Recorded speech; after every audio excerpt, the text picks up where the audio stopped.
मेरा नाम भोला भोला सी ये मेरे उस्ताद ने मेरा नाम सी भोला उस्ताद मेरे ने दंगल करांदा सी ਉਹਦੇ ਜੇ ਭੋਲੇ को 4-5 आ ਜਾਂਦੇ ਸੀ ਉਹਨੇ ਕਿਹਾ ਯਾਰ ਨਾਮ ਮੁਖਤਲਿਫ ਹੋਣਾ ਚਾਹੀਦਾ ਹੈਗਾ ਭੋਲੇ ਤੋਂ ਭੋਲਾ ਭੋਲਾ ਕਰ ਦਿੱਤਾ ਉਹਨਾਂ ਨੇ।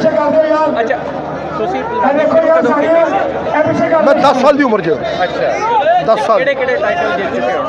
टाइटल रुस्तमे पंजाब रुस्तमे पाकिस्तान रुस्तमे हिंद रुस्तमे पाको हिंद रुस्तमे एशिया चैंपियन इंग्लैंड अपना 5 gold medal Saif game Commonwealth game के गोल्ड भी सिल्वर भी Canada London south Africa Olympia.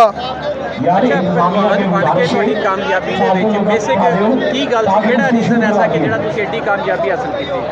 देखो जी गल हैगी है अल्लाह ताला हर इंसान ਨੂੰ ਵੇਖਦਾ ਹੈ ਜਿਹੜਾ ਕੋਈ ਜਿੰਨੀ ਮਿਹਨਤ ਕਰਦਾ ਉਹਨੂੰ ਉਹਨਾਂ ਫਲ ਦੇ ਦਿੰਦਾ ਹੈ ਤੇ ਇਹ ਅੱਲਾ ਦੇ अपने आप से कहते हैं खुद को कर बुलंद इतना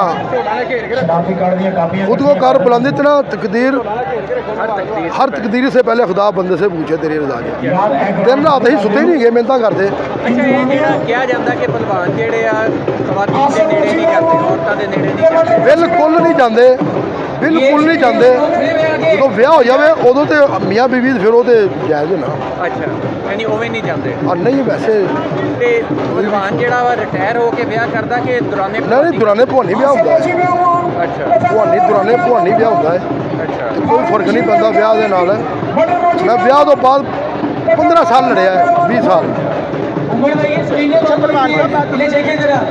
ਜ਼ਿੰਦਗੀ ਦੇ ਵਿੱਚ ਉਹਦੇ ਦਿਮਾਗ ਦੇ ਕੇ ਗੁੱਸਿਆਂ ਦੇ ਹੋ ਗਏ ਨਲਕਾਂ ਦੇ ਹੋ ਗਏ ਨਹੀਂ ਠੰਡੇ ਦਿਮਾਗ ਸਭ ਤੋਂ ਔਖਾ ਮੁਕਾਬਲਾ ਕਿਹੜਾ ਸੀ ਜ਼ਿੰਦਗੀ ਦਾ?